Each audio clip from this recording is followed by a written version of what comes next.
एक जंगल में एक चालाक लोमड़ी और एक भोला भाला ऊंट रहते थे। दोनों में गहरी दोस्ती थी, लेकिन लोमड़ी बहुत चालाक और स्वार्थी था, जबकि ऊंट सीधा सादा था। एक दिन लोमड़ी ने ऊंट से कहा, मित्र, नदी के उस पार एक खेत में मीठे तरबूज लगे हुए हैं। हमें वहाँ चलकर तरबूज खाने चाहिए।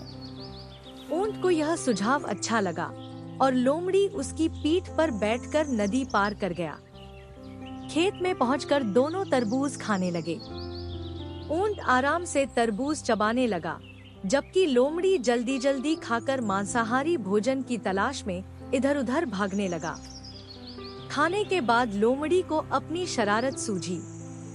उसने ऊंट से कहा, मित्र, मुझे खाने के बाद गाना गाने की आदत है। ऊंट ने उसे मना किया।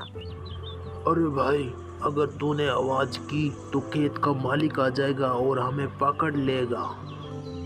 लेकिन लोमड़ी अपनी चालाकी से बाज नहीं आया और जोर जोर से हुआ करने लगा। शोर सुनकर किसान लाठी लेकर आ गया। लोमड़ी तो छोटा था, झाड़ियों में छिपकर भाग गया, लेकिन ऊंट पकड़ा गया। किसान ने उसकी खूब पिटाई की और उसे नदी की ओर भगा दिया। ऊंट किसी तरह लंगड़ाते हुए नदी तक पहुंचा, जहां लोमड़ी उसकी राह देख रहा था। लोमड़ी हंसकर बोला, मित्र, तुम बच तो गए। ऊंट को लोमड़ी की चालाकी समझ आ गई, लेकिन उसने कुछ नहीं कहा।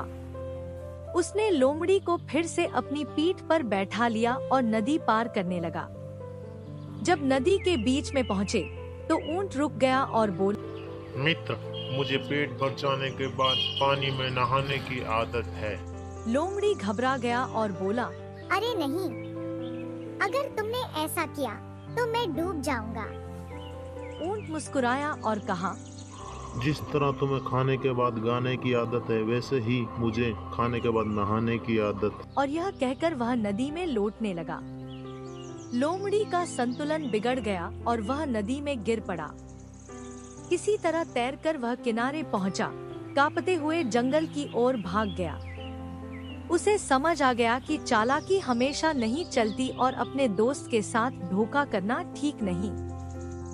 धोखा देने वाले को एक न एक दिन उसी के कर्मों की सजा जरूर मिलती।